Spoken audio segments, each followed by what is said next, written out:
Olá, trilheiros e trilheiras, como vocês estão? Hoje nós estamos aqui para estudar o informativo de número 1014 do STF, começando por um julgado de direito administrativo que envolve também matéria de direito constitucional. Então vamos lá, pessoal.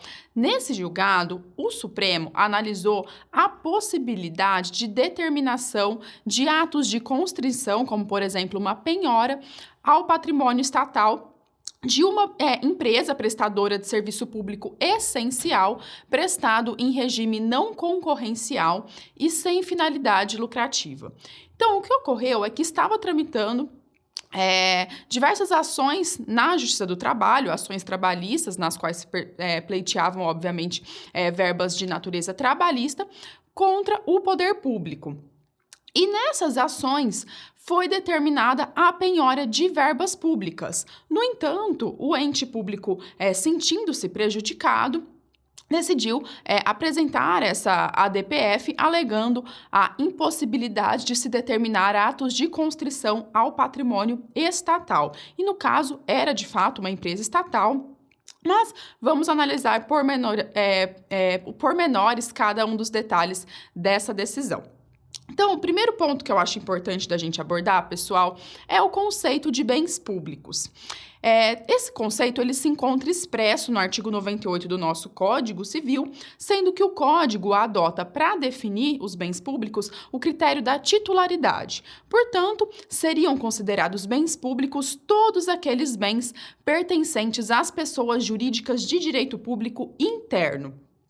Mas, em que pese o Código restrinja os bens públicos apenas àqueles que são da titularidade das pessoas jurídicas de direito público interno, o entendimento que prevalece, tanto na doutrina quanto na jurisprudência, é que também aqueles bens das pessoas jurídicas de direito privado, mas que estejam sendo usados para a prestação de serviços públicos, esses bens, eles também possuirão as prerrogativas dos bens públicos. E aí nós sabemos que os bens públicos possuem diversas prerrogativas, né? A começar pela impenhorabilidade, também a inalienabilidade, a imprescritibilidade e assim por diante.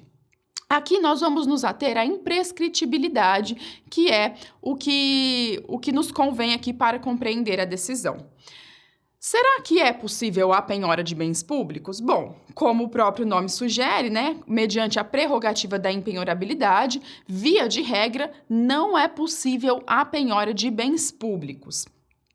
E aí, então, né, considerando o conceito de bens públicos, o entendimento da doutrina e da jurisprudência de que também os bens das pessoas jurídicas de direito privado que estejam sendo usados para prestação de serviços públicos possuem as prerrogativas dos bens públicos, trazendo aí a prerrogativa da impenhorabilidade. Será que, nesse caso, aquilo que foi determinado pela Justiça do Trabalho foi uma decisão acertada? Né? Será que é possível a determinação de atos de constrição ao patrimônio de uma empresa estatal que esteja prestando um serviço público essencial ao Estado e ainda que esse serviço não esteja sequer sendo prestado em regime concorrencial? E o STF entendeu que não, que esses atos de constrição são inconstitucionais. E aqui a Corte ela veio reafirmando outras diversas decisões já proferidas no âmbito do Supremo Tribunal Federal nesse mesmo sentido. E por quê, pessoal? Porque nós sabemos que a nossa Constituição Federal, ela traz um regime próprio ao pagamento dos débitos, dívidas no geral, em face do poder público, que é a sistemática dos precatórios. E aí você determinar a penhora de verbas públicas acabaria por violar e contrariamente ao regime de precatórios trazido pela Constituição Federal. Além disso, a determinação desses atos de constrição também ensejaria uma violação aos princípios da legalidade orçamentária, da separação dos poderes e da eficiência administrativa. E vamos ver cada um deles, por que eles seriam violados. Em relação ao princípio da legalidade orçamentária, a nossa Constituição ela veda que as verbas públicas elas sejam remanejadas, transpostas de uma programação para outra, de um órgão para outro também, sem que haja uma previsão legislativa prévia, uma autorização legislativa nesse sentido. Então, se determinada verba foi alocada para uma finalidade específica, para um órgão específico, para que haja essa alteração dessa destinação, é indispensável que haja uma lei nesse sentido. E aí, então, aqui, você determinar a constrição de verbas que estavam reservadas à empresa estatal para determinada finalidade específica. E aí você vir, então, com atos constritivos, determinando a penhora dessas verbas para que elas sejam remanejadas ao pagamento de verbas trabalhistas, isso fere o princípio da legalidade orçamentária.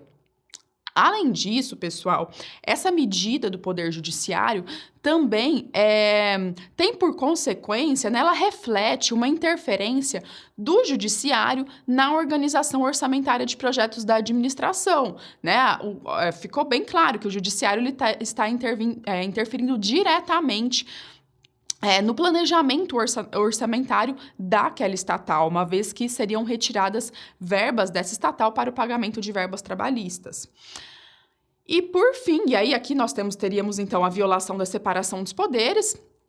E por fim, pessoal, seria violado também o princípio da eficiência, uma vez que esses atos constritivos, eles acabariam por atrapalhar, por constituir obstáculos ao exercício eficiente da gestão pública, que cabe àquele ente público específico, àquela entidade específica, no caso, uma empresa estatal, que, a partir dos recursos que ela recebe, vai determinar qual será a sua melhor forma de atuação, qual será a adequada gestão pública daqueles recursos para que seja cumprida a sua finalidade essencial. Ok? Então, pessoal, basicamente foi isso que entendeu o STF nesse caso, e assim a gente encerra o primeiro julgado do informativo de número 1014 e nos vemos já.